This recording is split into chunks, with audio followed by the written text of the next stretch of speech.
comme un air de déjà-vu. Si vous avez entendu parler des films Get Out, Split, de la saga Paranormal Activities ou encore de celle des Insidious, alors vous connaissez forcément la production Blumhouse, le spécialiste du genre thriller épouvante. Épouvante. Mais cette fois-ci, attendez, point de zombie, juste un thriller, avec un anniversaire qui tourne au fiasco, un meurtrier avec un masque et un couteau, une boucle temporelle en guise de huis clos, autant dire que débusquer l'assassin ne sera pas de tout repos. Alors, est-ce que ce jour sans fin tient toutes ses promesses? Est-ce le jour de trop ou celui où vous irez au cinéma? Bref, est-ce que ça vaut le coup d'aller le voir? On vous dit tout dans la Kiff Story de Happy Birthday. Oh my god.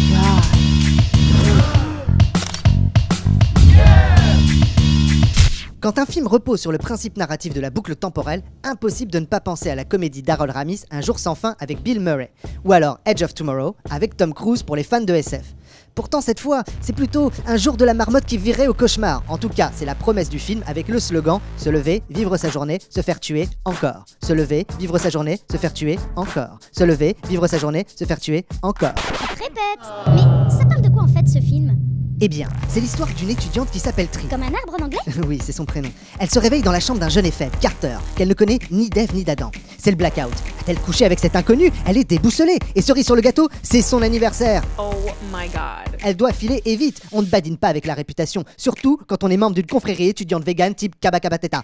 Bref, Tree, c'est un peu la fille superficielle en apparence, instagrammeuse à temps plein, la méprisante. La petite crâneuse. Une jolie fleur dans une peau de vache qui fait la belle et qui vous attache. Bref, pas franchement la fille super sympa. Alors quand elle se fait tuer par une personne affûtée d'un masque de bébé et d'un couteau, on se dit qu'elle l'a quand même bien cherché. Mais ça, c'était avant qu'elle ne se réveille de nouveau dans la chambre de Carter, notre jeune et faible. Tout recommence alors. Le réveil difficile, le meurtre atroce. Se lever, vivre sa journée, se faire tuer, encore. Se lever, vivre sa journée.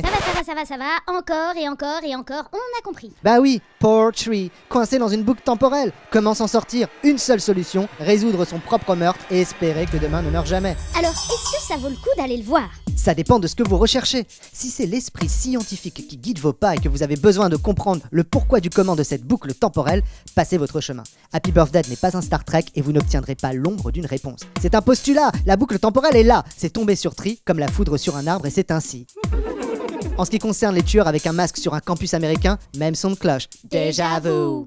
Par contre, si c'est le côté énigme et le second degré qui vous attire, alors vous passerez un bon moment et le film vous maintiendra en haleine jusqu'à la révélation. Vous chercherez le diable dans les détails pour accumuler les preuves, vous suivrez peut-être de fausses pistes jusqu'au dénouement. Bref, on s'amuse. Et c'est à ce moment précis que vous pourrez vous faire votre propre avis. Vous a-t-on mené en bateau? Est-ce tiré par les cheveux? Avez-vous fait attention à tous les détails? En tout cas, nous, on a passé un bon moment. Et ça, c'est déjà pas mal. Attendez, ne partez pas! Une histoire, ça se partage. Mettez-nous un pouce. Ou un commentaire.